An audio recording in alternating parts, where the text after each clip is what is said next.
What's up? What's up? What's up, everybody? I hope everybody's doing well. Come on in and listen to this conversation. I got a few things I want to share today on a thought that I had. Welcome back if you're watching on YouTube. I'm trying to do more of these this year. Pray for your boy. Pray for your boy. People ask me to do these and I get busy, I get tied up, and life be happening. And if anybody knows me, I'm not really a social media guy, out in the open guy. But I'm going to be doing more of these. I haven't done one since last week, and I thought about this topic, and I said I'm going to talk about it. So let's get into it. I think oftentimes in the space of relationship discussion and marriage discussion, um, the lack of accountability on the part of some women becomes problematic to the unity of men and women. And I want to talk a little bit about that. And I hear, not me, but in generally, you hear a lot of women talk about how bad men are, how men are unfaithful, how men cheat, and how men do this, that, and the third. And so, first, I want to first acknowledge that there is truth to what these women say and what these ladies have been through and what some of these women have experienced when it comes to men. I think it would be irresponsible of men to ignore what they're saying as if it's zero truth. And I think there is much truth to what they're saying. I want to kind of talk about the other side of it that doesn't get talked about as often as it should, and that is the accountability women should accept in the relationships. And this is what I mean. That's the relationship that you chose to be in. That's the relationship, ladies, that you chose to be in. And the challenge with your perspective sometimes, for those who share some of the sentiments that I named earlier, is whatever your issue is with these men post your relationship or after the relationship ended, it goes back to the fact that you chose every single relationship you were in. You chose that man. And so let me set the framework. You do not get to blame all men when you chose these men that you were in relationships with. It is not right. It is unfair. And you don't get the right to use the language that you use to generalize all men as often as is done in our communities for the sake of the fact that these are the men that you chose to be with. The next thing I want to create some framework around is this. After the relationship is over, a lot of women like to use things like he tricked me, um, the representative showed up, etc. And I want to just be honest about this. Oftentimes, ladies, and I'm not trying to discredit your experience. I just want to be honest about the other side of the coin because according to women, you have women's intuition. So let me break this down. You are not tricked, and you were not tricked by the representative of that man you chose. So when you say men lied and they showed you a different version of themselves, let's just go down that road, just hypothetically.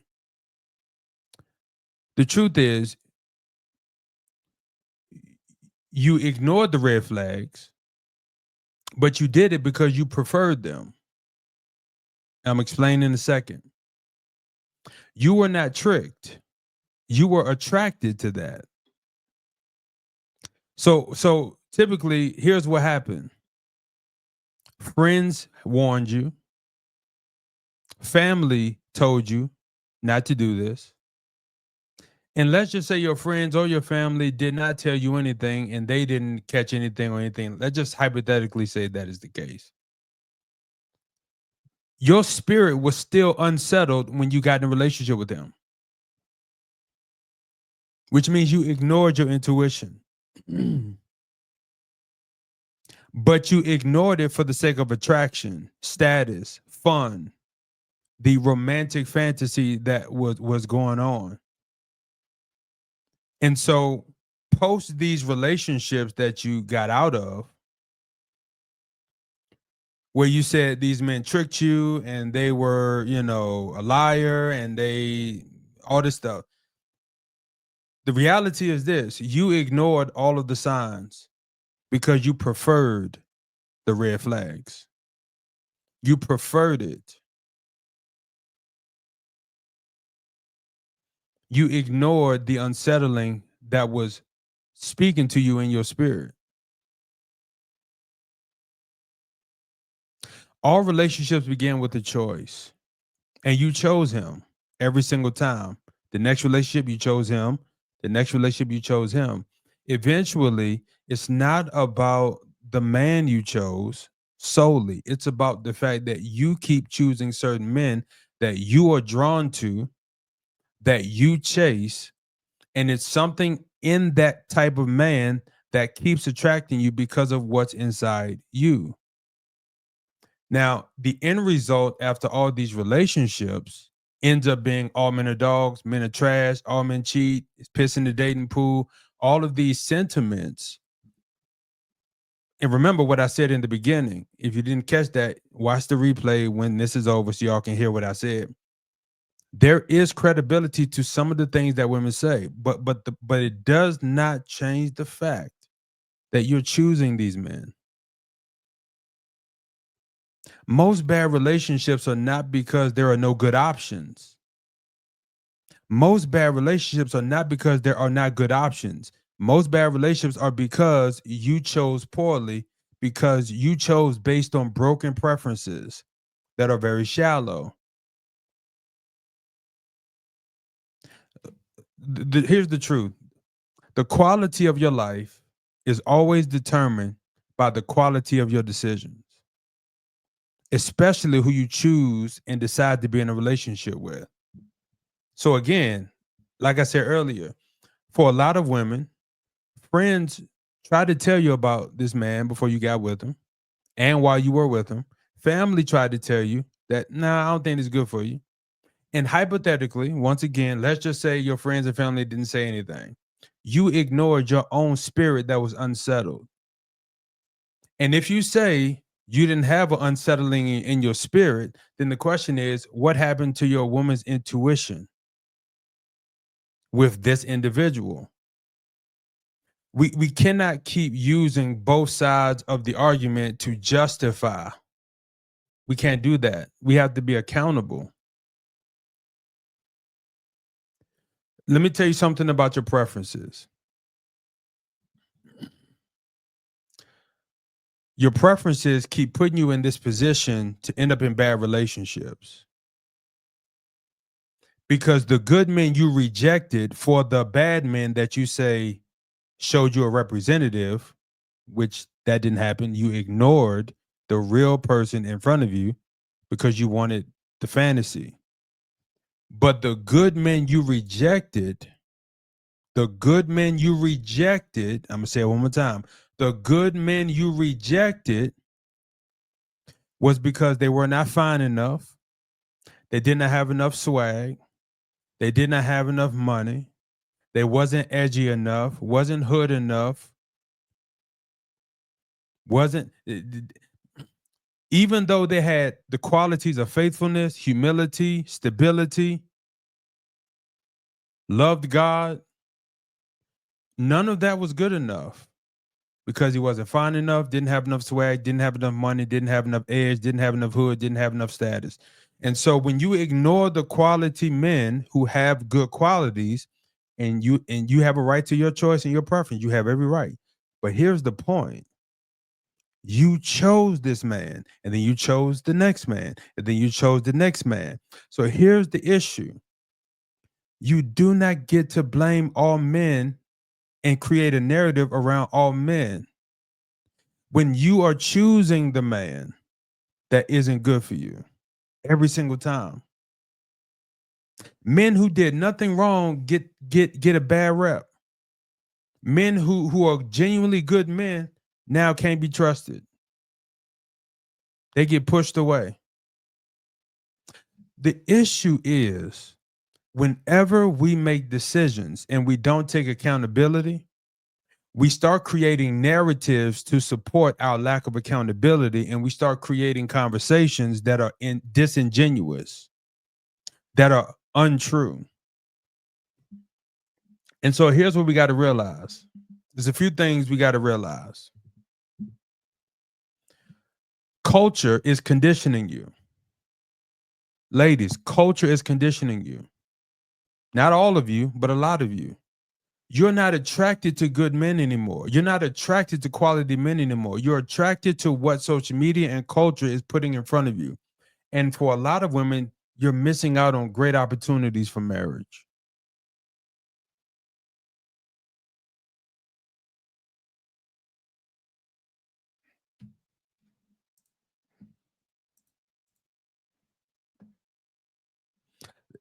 Here's the thing. When you're missing out on great opportunities for marriage, a lot of it is the conditioning and the propaganda. You a lot of women, especially our younger women, are being trained to go after the alpha man, the money man, the sexy man, the fine man, the tall man. And keep in mind, I don't got a dog in the race. I just want to see my beautiful women, especially my beautiful black women, married, happy with families, right? Being loved properly. I'm married. I'm out the game. I ain't got nothing to hate on. My wife is beautiful. I love my choice. So here's the reality. You chose the same man who made your heart race. How many times we see on Pop the Balloon, and this is why I love Pop the Balloon. It gives the world an opportunity to see why so many men and women are single. But I'll say that for another day. But see, whenever Pop the Balloon comes up and there's a lineup of women, or the women gets to choose, here's what they say: I didn't feel it. I didn't get the butterflies. That's an issue. That's an issue. You're not marrying for butterflies. You're marrying for someone who can make sure they pay the mortgage on time.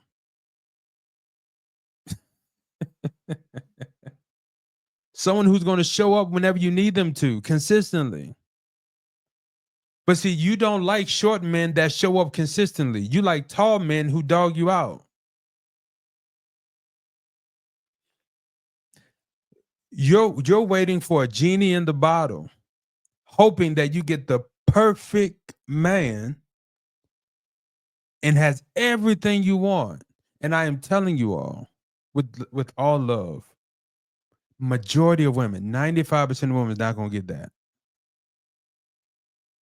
And you've been fed this lie about settling. Settling is not a reality. It's a figment of your imagination that is being made up to condition you to reject good things based off of shallow preferences.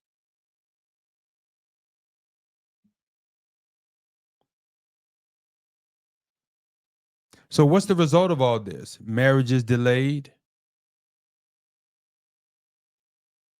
trauma recycled, broken homes, good men becoming more discouraged, great women never getting the marriage they deserve, the relationship they need, more emotional detachment, more jadedness, more blindness.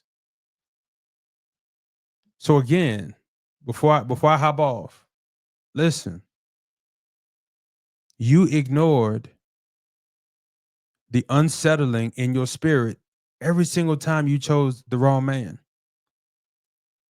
And you have to take accountability for your choices. The Bible says there's a way that seems right unto man, but it ends in death. A lot of women, you're not being deceived. You're being willfully blind by choice.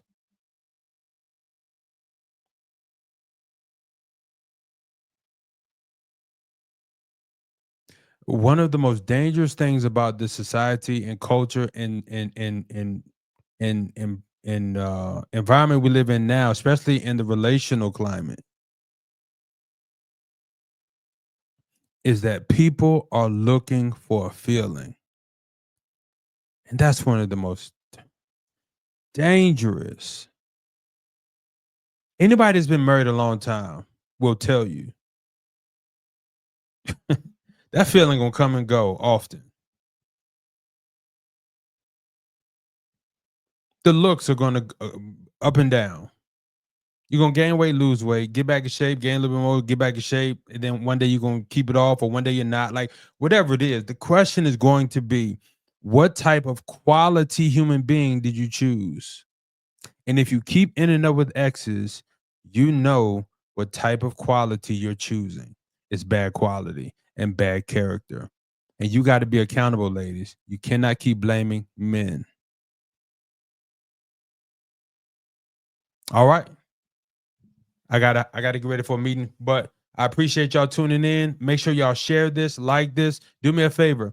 Go to the YouTube page, Forever Love Relationship Network. Subscribe, click the bell for more content. Make sure you follow us on all on all social media platforms: Instagram, TikTok, Facebook.